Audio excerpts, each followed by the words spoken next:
are joined now by Waverly head football coach Reed Manstedt. Coach, how are we doing this morning? Oh, doing good, guys. I appreciate you guys having me on. Yeah, Midland's finest. We got to always we try to reach out, man, and be well versed. How about this ride, man? Death, taxes, and Waverly being in the thick of things.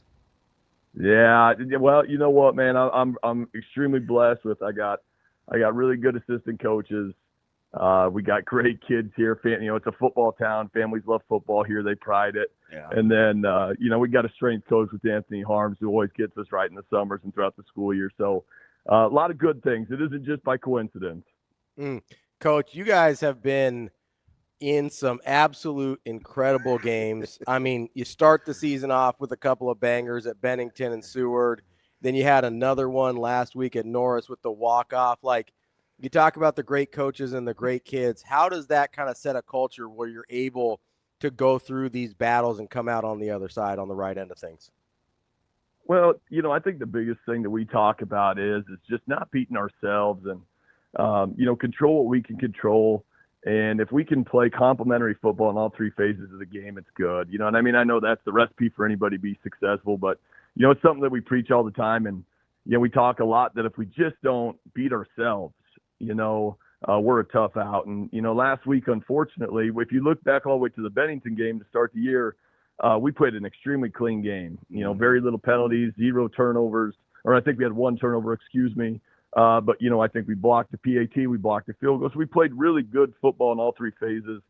Last Friday night, not so much. We played really good first half defensively, not such a great first half offensively, and then it flip-flopped. In the second half, we played a bad half of defense and a good half of offense, but kind of different sides of the ball, stepping up to help each other. But, when we talk about it, we got to play clean football. And if we can do that, we're tough to beat, and that helps you win those close games. Yeah, it's interesting. I'm just kind of watching, I follow this, try to almost as close as anyone. And I've watched Tepley for a long time. Kind of your offensive evolution. Do you kind of go as he's matured, or how do you figure out how you want to play where you guys have kind of settled in to this identity?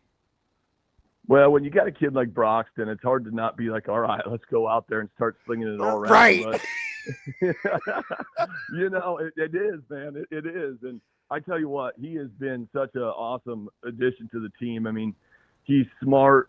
He's a true student of the game. Yeah. Like from the first time we sat down with him and started installing the playbook, myself and our offensive coordinator does a fantastic job, Landon Miller. We looked at each other and we just went, ooh, okay, we got one here. Yeah. He knows what he's doing. And so, he always wants more, and I think that kind of translates onto the field. So it's like having another coach out there. But, the offensive evolution, obviously, Waverly historically is this run-heavy team. Yep. And I think that's important here in Class B, and that fits my personality. But you got to be multiple. And Broxton adds that element to it for us. And so, when you got a kid like Nathan Axman, people are going to load the box. People are going to try and take away that run game. And having Broxton, and we've had our receivers step up really well. It's one thing to have a kid that can throw it. It's a whole nother to have guys that can catch it. And we've had guys step up and really do that for them this year. They put a lot of time in the offseason. And to be, multiple and not just be a one-dimension team, which, we've kind of been a few years.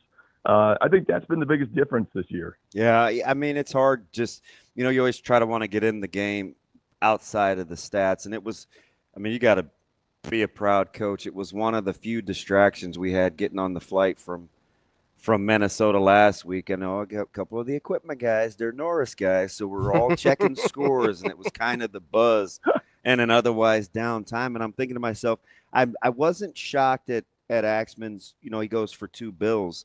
But the fact you threw it 27 times, you throw it for almost 400 yards. I get it. Yeah. It was a one-possession game, and you described how you got there. But you have to kind of like your ability to do a couple of different things whenever you need to as the playoffs are right around the corner, right? Oh, absolutely. Because, every defense has a strength, right? Like, some teams are built to stop the run. Other teams are built to be able to, be a bend don't break team where they're going to be able to take away your your deep shots, and so you're going to have to run on them and then get creative inside the red zone. And to be able to have that ability, so when you're going up against, say set defense that stops the run really well, we know we can go in with the mindset that we're going to be able to throw the ball around a little bit and not totally live out of what we want to do. We feel confident living that way. And then the flip side, if we know a team's going to sell out to stop the run, they're going to, umbrella coverage us and all those different things, then we know that we got the guys up front and the horse back there that we can hand it off 37 times like we have before to Nathan. So to have that ability is definitely nice. And that's going to bode us well as we get into playoffs, because there's going to be no easy path this year. I know you've got Pius tonight, and that presents its own unique set of challenges for focus and, the next opponent and the things that coaches like to address. But do you play peekaboo and take a look at finals and points and seedings? Perhaps I say this every year about B, so this may be victim of the moment, but man, seedings are going to matter, aren't they? Or do you look at it as like, well, you got to play everybody at some point. You might let's just line them up. I think our schedule has set us up well, right? You've played Bennington, you've played Norris, you've played Seward, you've played McCook. And so we've played some really good competition that we feel confident that no matter what path we get, we know it's going to be tough, man. This is the most tight-knit B has been, and for as long as I remember doing it. And so I don't think anybody's going to look at their path and just go perfect. So I think that you're going to run into a deal where you're going to get challenged, and that's I think there's going to be a lot of challenging games round one, and then so on and so forth. And so but obviously I think last night's game with Oak North and Bennington's going to play into it a little bit. That's going to I wouldn't be shocked if we see one of those two teams now in maybe the semifinals if we would get there.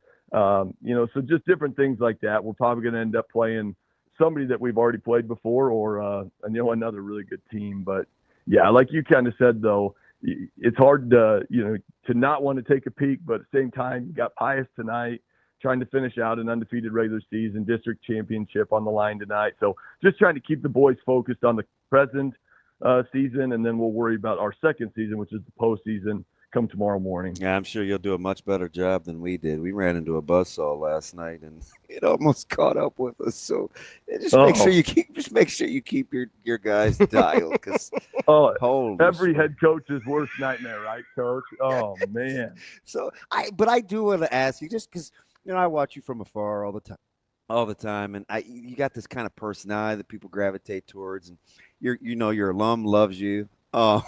But it's just like, all right, let me see how this thing kind of works. How do you feel about like this kind of quiet competitiveness amongst the coaches and the classes, right? Where all these games now have to go in the huddle pool. Some guys give you end zone copies, some guys don't. Like the gamesmanship has changed quite a bit, I think, in terms of the coaching competitiveness. How are you rolling with that? Well, I won't say names. I won't either. I'm rolling with it better than some people are, because I've gotten some phone calls from some coaches who are probably listening to this laughing right now. Don't you dare say my name. Yeah. But I've gotten listen, we're like, hey, are end zone copies optional, or like what are we doing here? Exactly. And I know exactly who you're talking about right now. And Coach, when Coach called me, I just was like, I was like, oh shoot, hopefully we've been putting ours there. And he's like, no, you guys have been, but there's some other ones who haven't. So, long story short, man, it's we I don't think much into it. We upload all our film. Shoot, it ain't hard to get people's film. If you want our end zone copy, you can call X-Coach when a director has to say put the film in the huddle pool, like we probably got some problems. My favorite, so my favorite is like when you get ready for the next play and you get a millisecond to see the formation. Right? It's like, oh right. What'd you guys shoot? Did you shoot this from his hip pocket? Like, yeah, or like they'll be somehow filming the stands and then they'll shoot over to the formation. I'm like, what in the world is this? Yeah. It's like trying to buy a So, bootleg copy of a DVD back in like 2006. It's just different. You got to roll with it. It is. And you know what, man? It's for the most part, teams have done a good job. And I will say this. I think we've all been victim before of where, like, you're just technology fails. Yeah. You know, like, I don't think there's anybody out there who, like, in all honesty, hasn't had trouble with their end zone key. I know we have, where it's like my staff will come to me at halftime and they're like, hey, we're not getting the end zone right now. It's not working. And so then you just pray to God the other team gets the end zone copy, so that way you can at least upload one. And there's some good eggs. We had a game a handful of weeks ago, and I called one of the coaches and I said, hey, you know, the first 15 plays, you know, between Sky Coach and Huddle, we were having some issues. You don't have to send us yours yet, but, you know, by, you know, halfway through Saturday or whatever, once you get ours. And he's like, no, you know, it's cool. You know, we understand this, that, and the other. So, I mean, sometimes just picking up the phone and talking to one another, like, you know, the brotherhood that coaching should be, I think can solve a lot of that. Oh, I couldn't agree more. I mean, you know, just, you know, and it's fun to talk to other coaches too. I don't know, maybe I'm a social butterfly, because it seems like I get a lot of people to reach out to me that are other coaches in Class B about different things. I think it's your personality. I do. It looks infectious. You know what I mean? I appreciate that, man. That means a lot. And a lot of people, you know, I like to BS with guys, so guys will reach out. But, you know, we talk a lot. It's fun to reach out to other coaches, even if you got to explain, hey, your end zone copy didn't work, you know, and then catch up with people. It's kind of one of the lost things in football coaching, you know, coaches used to have to go drop off film to each other. Remember that? Hey, you know, I'll meet you over at the water tower. And have a you know, cup of coffee and all that stuff. But, you know, the times have changed and all that. So it's fun to catch up with people, though. So it's you find out a lot of information with talking to other people, too, about other teams and stuff. So it's fun. You just remember that if you guys make it to Lincoln, and I'm going to be the guy that's calling and saying, hey, can you send me an exchange just so I can do a good job on your broadcast? We're not sending you anything back, but HBO, like, just help a brother out and let me be able to do a good job for you. Oh, man, no, we will. And I pray we get that option. I pray we get that opportunity, man. Coach, we appreciate your time. Good luck in your final regular season game and in the playoffs. I know that we'll be watching that Class B bracket closely, as that could be one of the more entertaining ones we've had in years. I'm glad I don't have to be a part of it. But lucky for you, you don't have to play Waverly, which I think other teams are probably dreading. So, yeah, shoot. My hair's gray enough. Jesus. Yeah, the youngest 30-some-year-old ever, right? I get it. Yeah, exactly. I get it. Coach, we appreciate it. We'll talk to you soon. Hey, thanks, guys. Thanks, Coach. That is head Waverly football coach Reed Manstedt. Great interview there.